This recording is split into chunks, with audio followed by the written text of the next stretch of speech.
Good afternoon and welcome back. I'm Marcus Peter. Culture enriched by religion is the genesis of historical epochs that would not exist without cultured societies. Now, to that end, we can only hope that culture can continue to steer societies away from the desacralized way of death towards a sacralized way of life. In short, religion becomes the basis of the formation of a culture, a nation's identity. Joining me to have a conversation about this and his recent article, Religion, the Basis of Culture, is Steve Soldi. Steve took his BA in English from the College of the Holy Cross and his MA in the Humanities from the University of Dallas. And like I mentioned, most recently, he penned this article in the public discourse, Religion, the Basis of Culture. Steve, thank you for joining us. How are you? Thanks for having me, Dr. Peter. I'm doing well. How are you? I'm very well, thank you. Very well. And I have a great appreciation for Christopher Dawson's writings. So I greatly appreciated the way in which you drew from his assertions. And rightly so, you drew from progress and religion. And one of the things that Dawson highlights is that culture really becomes an overflow of a nation's adopted religion, or at least a society's adopted religion. So lose religion, lose culture. Help us understand that. Sure. So Dawson observed how religious beliefs and ideals have expressed themselves throughout various civilizations, which led him to conclude that religion is the key to understanding human history and culture. From his wide-ranging study of historical societies, it seemed to him that a society and its cultural achievements cannot be understood apart from the religious beliefs that lie behind them. He thought that the religious spirit is most evident in the creative works of culture, such as visual art, architecture, music, and literature. He also thought that all philosophical and educational systems in history were dedicated to a religious end. Some of the best historical examples of these systems are what was produced by the Sumerian and Egyptian temple priesthoods, the Brahmin caste in ancient India, and, of course, the clergy and the monastic orders in medieval Christendom. Yeah, so considering that then, as you've mentioned, it's inevitable that the adopted religion of a society becomes the primary way in which the cultus of the society develops. And so everything that overflows from it becomes what we now know as culture. And that's one of the reasons why we're seeing this tremendous struggle in post-Christian America right now. So I wonder if you could comment on that. Yes, I think that's a great observation. One thing that, the one thing that I think helps maybe kind of formulate this a little better for people is if we go back to Dawson's kind of way that he describes culture. He calls it the form of society.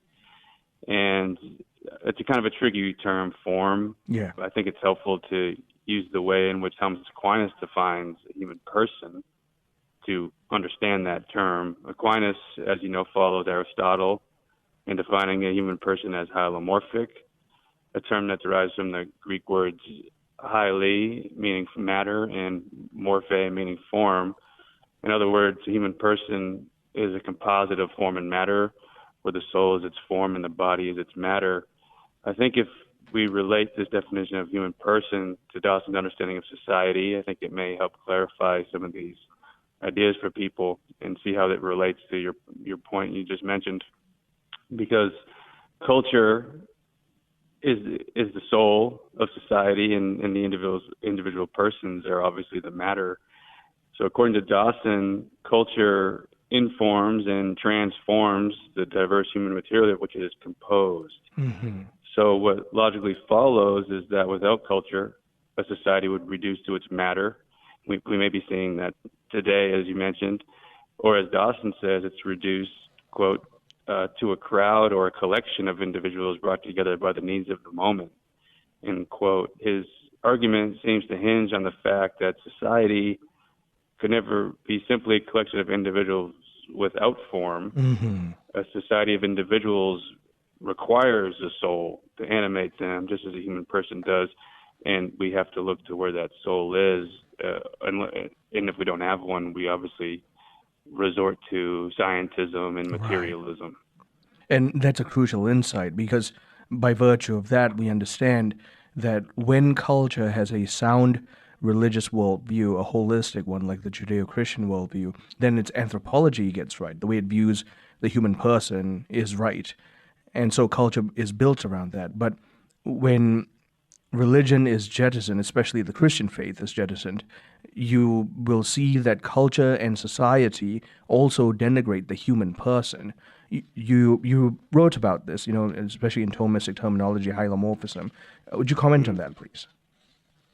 Yeah, so I think that the hylomorphic understanding is crucial to this point. If we see these things as kind of separated substances, think of more of a Cartesian understanding. There is no kind of animation that comes through. So I think if we have the Judeo-Christian foundation, the religious spirit as the soul of the society, then we will see how that body of persons is animated differently than if they had a disconnected soul, or a soul that was informed poorly. And this disconnection, this poor formation, is what leads to a lot of the modern social ills that we are seeing. You consider, for example, the transgender ideology, the transhumanist ideology. And so, in that sense, looking back at Dawson's Witness, as you rightly highlight, culture really isn't completely man-made. There's something almost divine about the influence of culture. For sure. I think it's very clear in Dawson throughout all of his writings. It's kind of why he's the historian of culture, historian of religion. He held philosophy of religion chairs. He was obviously the inaugural chair of the Roman Catholic Studies at Harvard from 58 to 62. And I think that he boils it all down to religion as being a mysterious force. And he knows that that's a supernatural idea, but he can't not see that historical societies, as seen in the examples I mentioned from the East and the West, are founded on religion. In his view, the relationship between religion, individuals, culture, and society creates what I call a chain reaction, and it plays out like this. Religion affects individuals, individuals affect culture, and culture affects society. Fundamentally, if you think about it, religion is the unifying force in that formula. As such, according to Dawson, every historical culture represents a theogamy, a term derived from the Greek words theos, meaning God, and gamos, meaning marriage. Right. In other words, only a marriage between the supernatural and the natural can produce the energy required for the creation of culture. And considering that, like you mentioned, this theogamy, this coming together of the divine and the human, you look at the history of anthropology, as Dawson did, and you realize that this is precisely how human cultures and societies have always functioned. It's not isolated to just Christendom and the Judeo-Christian worldview. And so the modern secularist narrative is fallacious if it claims that man can build culture without connecting with the divine. Very true. I think it's clear in this essay that I was extrapolating upon that he really takes on that point, and the conception that societies that are religious are backwards or lack progress. I think it's right to note that he says, quote, religion holds society in its fixed cultural pattern, but it also leads the people through the wilderness and brings them back from the captivity and inspires them with the hope of future deliverance, end quote. So, and any honest academic knows that social change is an intricate process with no easy solution. But let's pause there. My guest is Steve Soldi. He has a BA in English from the College of the Holy Cross, MA in Humanities from the University of Dallas. Recently penned an article called Religion, the Basis of Culture. Continuing on the other side of the break. Stay tuned. I'm Marcus Peter.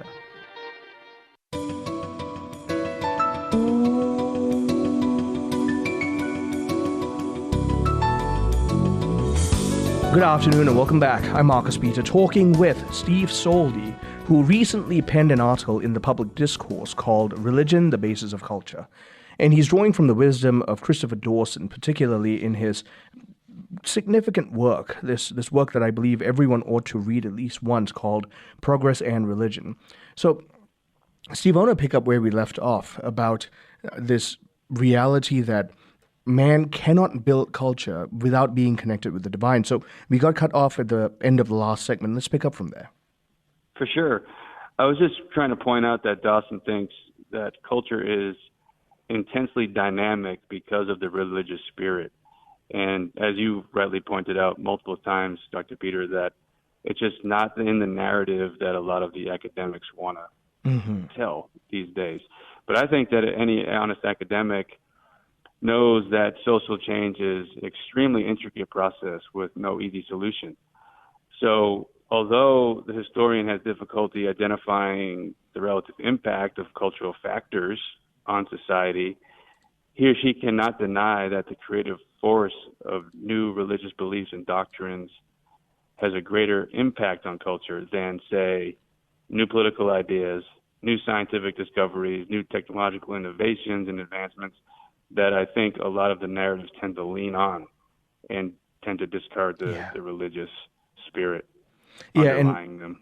And it's a complete attempt at an epistemological novelty, the reluctance to accept that the classical way of viewing the human person in society and culture is in fact the way that we thrive. So to deviate a little from the content of the article proper, but to also address its core, this, like you mentioned earlier, the materialism, scientism, it promised a lot of good and it's delivered a lot of harm. Just comment on that briefly for us. Yeah, I think I see it most in my high school students that are really disenfranchised and disenchanted. You know, I think of Charles Taylor's magnus opus, A Secular Age. He traces this secularization narrative. It's been sliced and diced in so many different ways. But I think what the young people that I work with are really yearning for is enchantment, is some kind of reinvigoration in their life. You know, I think of Dawson, who converted to Catholicism in 1914. He wrote an interesting essay in 1926 entitled Why I Am Catholic. And I think he really hits the nail on the head when he says, from the time I was 13 or 14, I had come to know the lives of the Catholic saints and the writings of medieval Catholic mystics, and they made so strong an impression on my mind that I felt that there must be something lacking in any theory of life which left no room for these higher types of character and experience. And I want to highlight that point of the higher types. And it seems that, as you said, in the classical conception of the cosmos, there was a clear interaction between the higher types of the heavens and the lower types of the earth. And the moment we stopped looking at higher things, the moment we stopped being, in this case, transcendental, we just destroyed man as a result. If you could just share about how this irreligious new perspective, this materialist perspective, has generated a tremendous amount of bloodshed throughout recent history. Yes, that's very true. And I think at the root of it, it's just an extreme amount of angst and all the things that come with that. You know, it's interesting to see Dawson's kind of work in culture. I think a lot of the way the culture derives from the Latin word cultura, and that idea that it's a horticulture, the assisted growth of living things. I think that we as humans want to participate in that life-giving process. And I just wonder if the lack of that conception and the fact that we do have some kind of control over the culture that we create is why the things have been so derailed throughout, as you said, recent history. So considering that, if we, one of the secularist lies, right, is that religion becomes the obstacle for which that hinder society's progress. And Christopher Dawson presents us this wondrous worldview of knowing that that is not only the opposite. Religion becomes the true vehicle of human flourishing. Just share with us why that is. Yeah, I think that it relates to the metaphor at the end of my essay, and it comes back to my point about cultura as being the root of culture. Mm-hmm. And I'll share a story about how this all came to my mind, and it's kind of cute, and I think your audience may enjoy it. So, as I was thinking about this idea of culture and Dawson and religion, the basis of culture, my 7-year-old son and I happened to be transplanting an oak seedling on our property. So while being horticulturalists and explaining to him the life cycle of plants, Mm-hmm. it dawned on me that a neat metaphor for Dawson's cultural theory could be one that combines horticulture and the life cycle of plants. Yep. The more I thought about the progression of seed to root to plant to flower, mapping onto Dawson's schema of religion, individuals, culture, and society, the more I was convinced that I think there is a fruitful metaphor here. And the metaphor works like this. So the seed of religion germinates the way of life in individuals. The way of life roots the individuals in cultural soil fertilized by divine power and mystery. The root of culture then grows into the plant of society that reflects its divine source.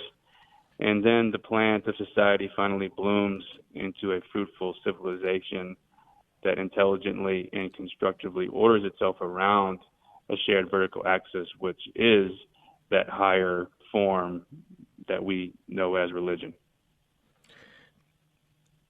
Just based on that, which, by the way, I greatly appreciate the analogy. I found it to be very apropos. And based on that and going to... I'm glad. going to an assertion that you made midway through your article about the Second Vatican Council and it being, first of all, a legitimate development in the life of the church, but second of all, the pushback that we've seen in particular subcultures that you rightly note as a form of entrenched antiquarianism. Can you talk about how accepting these developments doesn't mean that one, therefore, is casting away the classical roots that bring about true cultural flourishing? Exactly. I think that the tradition is dynamic, and I think Dawson would agree with that statement. There's a way to think of tradition as being stagnant. I think of St. John Henry Newman, who was about to be declared a doctor of the church, and his theology of history definitely took a dynamic view. I would imagine Dawson knew Newman, haven't done any study on that, but the way that he explains kind of history's progress seems to be out of that same vein. So one thing that, I try and teach young people is that, the synthesis that we are undertaking here in the church in particular is something that's still unfolding. It's not fully realized, and people see the frustrations along the way. I think at the time, in the 1940s and 50s, there was, wisdom, as I mentioned in my article, from Pope Pius XII, about this is an unfolding. It's not that it's going to be realized tomorrow. This is going to take 100 years potentially, if you think about church history and the way that church councils have played out. It's not an immediate answer to the moment. Mm-hmm. And I think the Second Vatican Council and the Council Fathers set up a synthesis that just we haven't seen it completely form. Mm-hmm. And what I do appreciate is that, some of these subgroups, as I mentioned and you mentioned, are bringing, some fruitful things to the table that I think we do have to be heeding and not just discarding. So, I do appreciate things when it comes to the liturgy, and that's a hot topic, as we know, in our church these days. And I think that we can learn from some of the traditionalists in that way, and rediscover some of the things that may have been forgotten. If we can also just quickly analyze the flip side, we've been having this conversation about the form of society, the form of culture, and therefore the form of religion. And when we talk about substance and accidents of form and matter, the language here is clear that even as things change, to borrow John Henry Newman, there are core tenets that remain the same, and that's what true development really looks like. When we see innovations, particularly in terms of individuals who seek to change the moral teaching of the church, that would bring about rightful moral indignation and therefore a kind of revolt on the part of people who strive for fidelity to the church. So can you comment on that as well? Yeah, there's definitely accountability in this process. Mm-hmm. And I think that there's rightful, like you said, indignation, not being afraid to challenge some of the narratives that are coming from the authority. Now so much with our social media, it's easy to find critiques of these things and to even hear about, the news of who's espousing what in the church, for sure. So, I think there is a great level of accountability that we need in the church. I'm definitely open to that. It's just a matter of let's not condemn the church council. That's where I think we have to draw the line. Oh, absolutely. I'm with you. And that's what true development really looks like. Steve, thank you very much for making the time to speak with us. Of course. I really appreciate it, Dr. Peter. Have a great day. You too. My guest has been Steve Soldi. He holds an MA in Humanities from the University of Dallas, penned this lovely article, Religion, the Basis of Culture, on Public Discourse. Stay tuned. I'm Marcus Peter.